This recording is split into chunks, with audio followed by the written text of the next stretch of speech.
ආයුබෝවන් අද අපි ඔබ වෙනස් විස්ඩම් විත් රණවීර YouTube නාලිකාවට සාදරයෙන් පිළිගන්නවා. අද අපි කතා කරන්න බලාපොරොත්තු වෙන්නේ කොහොමද මේ තන්තුමය ආහාර අපිට ගොඩක් වැදගත් වෙන්නේ ආහාරයට ඇතුළත් කිරීම පිළිබඳව. මම ඊට ඉස්සෙල්ලා පොඩ්ඩක් කතා කරන්නම් මේ අපේ ආහාර මාර්ග පද්ධතියේ තියෙන තත්ත්වය. ඒ කියන්නේ ව්‍යුහාත්මක ගතිගුණ.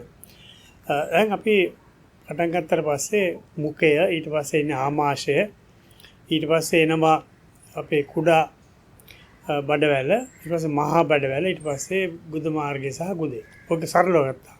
ඒතර මේකට ආහාර මාර්ග පද්ධතියේදී ග්‍රන්ථි එකතු වෙනවා. ඊළඟට ශුද්ධ ජීවි ශුද්ධ අන්ත්‍රය, ඒ කියන්නේ කුඩා බඩවැලේදී යම් යම් ග්‍රන්ථි ඇතුළත් වෙනවා. ඊළඟට මේකෙන් බලාපොරොත්තු වෙන්නේ ආහාර ජීර්ණය, ආහාර අවශෝෂණය, ඊට පස්සේ අවශෝෂණය රුධිර නාලවලට, රුධිරයට අවශෝෂණය කරන්න බැරි වෙච්ච දේවල් බොහෝ විට වෙන්නේ ඒවා ඒක අපි ගුද මාර්ගය හරහා අපේ ශරීරයෙන් එළියට දාන එක.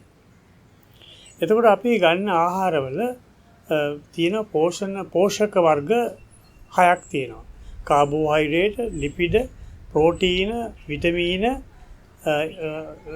khනිජ ලවණ සහ ජලය. හැබැයි මීට අමතරව තව ඉතාමත් වැදගත් කොටසක් තියෙනවා ආහාරමේ තන්තු, ඩයටරි ෆයිබර් කියන එක. මේ ඩයටරි ෆයිබර් ගැන තමයි අද අපි අපේ දැන් මාතෘකාව නැත්නම් ෆෝකල් පොයින්ට් එක වෙන්නේ. දැන් අපි අර කිව්ව ඔක්කොම ආහාර ජීර්ණය කරලා අවශෝෂණය වෙනවා. එතකොට නමුත් මේ ආහාර තන්තු අපි දැන් විශේෂයෙන්ම අපි ගන්නේ මේ ශාකමය ආහාර අපි ගන්නෙ. ඒක බත් වෙන්න පුළුවන්, ඒක එළවලු වෙන්න පුළුවන්, ඒක පළතුරු වෙන්න පුළුවන්. ඒ වගේ ශාකමය සම්බගක් තියෙන ආහාර ගන්න අපි වැඩිපුරම. ඊට අමතරව අපි ඒකට මාළු, මස් මාළු වගේ දේවල් ඇතුළත් කරනවා. එතන මේ ශාකමය ආහාර වල තියෙන දෙයක් තමයි තන්තු කියන එක. තන්තු අපිට දිරවන්න බෑ. ඒක ජීර්ණය කරන්න අවශ්‍ය කරන එන්සයිම් අපේ මේ බඩවැලේ නැහැ. අපේ ආමාශයේ නැහැ. ඒ හින්දා මේ තන්තු ආමාශය පහු කරගෙන, කුඩා අන්තය පහු කරගෙන මහා අන්තය දක්වා යනවා. ගට් එක. අපි ගට් කියලා කියමු. ගට් එකට යනවා. ඊළඟට ගට් එකේ මහා අන්තයේ අපිට හිතකර ශුද්ධ ජීවීන් ඉන්නවා. අපි ඒගොල්ලන් නමක් දෙනවා ප්‍රෝබයොටික්ස් කියලා. ප්‍රෝබයොටික්ස්. එතකොට මේ දැන් කාලේ වෙලා තියෙන්නේ අපි මේ ප්‍රෝබයොටික්ස් වලට ලොකු තර්ජන තියෙනවා. එකක් තමයි අපි ඇන්ටිබයොටික්ස් ගන්නවා. බෙහෙත් විදියට. අපි බොන්නේ ක්ලෝරින් වතුර.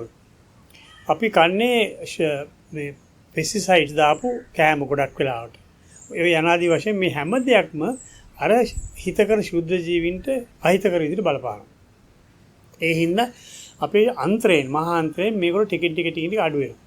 මේගොල්ලන් අපිට කොච්චර වැදගත්ද කියනවා මේ අඩුවීම නිසාම අපිට යම් මේ ආන්ත්‍රික ප්‍රශ්න ඇති වෙලා තියෙනවා. දැන් මේක හරියට අපි දැන් කරන්න තියෙන මේ දැන් ලෝකේ කතාර පටන් ගත්ත ප්‍රෝබයොටික්ස් ගැන ඒකේ තේරුම හරියට වෙනදින් ගත්තොත් නැවත පදිංචි කරනවා මේ රීසෙටල්මන්ට් එකක් අපි මේ කරන්නේ. ඒගොල්ලන් නැවත පදිංචි කරලා ඒගොල්ලන්ට ඕන කරන කැම්බ බීම සපයන්න ඕන. ඒගොල්ලන්ට ඕන කරන කැම්බ බීම තමයි මේ ෆයිබර්, ඩයටරි ෆයිබර් වලින් අපි කරන්නේ. මොකද අපිට දිරවන්න බැරි ෆයිබර් ශුද්ධ ජීවීන්ට පුළුවන් දිරවන්න. ඒගොල්ලෝ දිරවලා අපිට ගොඩක් දේවල් හදලා දෙනවා. මොනවද හදන්න පුළුවන් දේවල්? විටමින් වර්ග හදන්න, විටමින් K වගේ දේවල් හදන්න පුළුවන්. ඊළඟට විටමින් තව අපි හිතමු විශේෂයෙන්ම අර ෂෝට් චේන් ෆැටි ඇසිඩ් කෙටිදාම අම්ල මේද අම්ල හදනවා.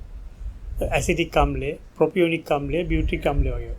මේ අම්ල හින්දා ඒ මේ ගට් එකේ මේ මොකක්ද කියන්නේ ඉතින් වෙන්න පුළුවන් දේ තමයි ඇසිඩ් ගතියක් ඇති කරනවා. ඒ කියන්නේ ආම්ලික තත්ත්වයක් ඇති කරලා ශුද්ධ ජීවීන් වෙන අපිට ව්‍යාධීකරණ ශුද්ධ ජීවීන් විනාශ කරන්න පුළුවන් බලන්න. ඒ වගේම අපිට දිරව ගන්න බැරි වෙලා තිබුණ යම් khනිජ ලවණ අපිට දිරවන්න උදව් කරන්න පුළුවන්. හරි. ඒතර මේ කියන්නේ ගට් එකේ අමුතුම විදිහේ එන්වයරන්මන්ට් එකක් හදලා දෙනවා අපිට ජීවත් වෙන්න අපි ශුද්ධ ජීවත් වෙනවා වගේම අපි නිරෝගී තත්ත්වය පත් කරගන්න. අපි නිරෝගීව තියාගන්න. ඒකින්ද මේ අපි ආහාරමය තන්තු ගැනීම ඉතා වැදගත්. මීට අමතරව ආහාරමය තන්තු ගැනීමෙන් තව දෙයක් වෙනවා. ඒ කියන්නේ විශේෂ වර්ග දෙකක් තියෙනවා. සුද්ධ water soluble fiber කියනවා and insoluble fiber කියලා කියනවා. මේ දේවල් හින්දා ශුද්ධ ජීවීන්ට හිතකර වගේම මේ හෘදයාබාධ අඩු කරන්න පුළුවන්.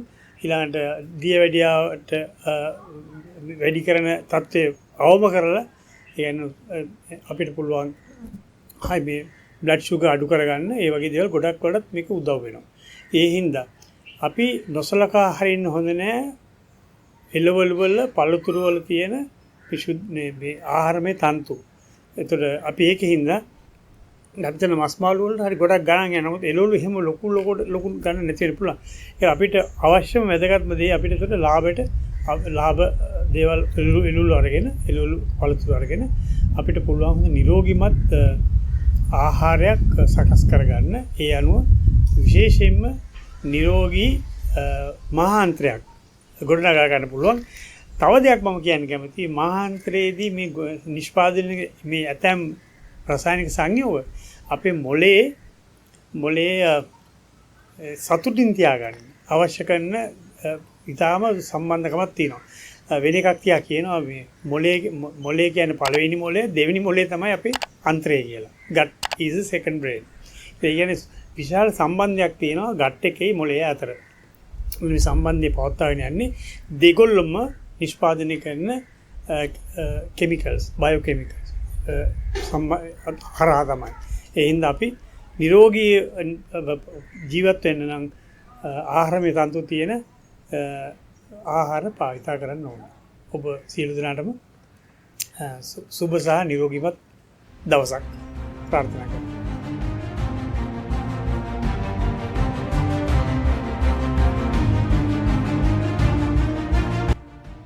එකතු වන්න වෙල්නස් විස්ඩම් විත් රණවීර YouTube නාලිකාව සමග.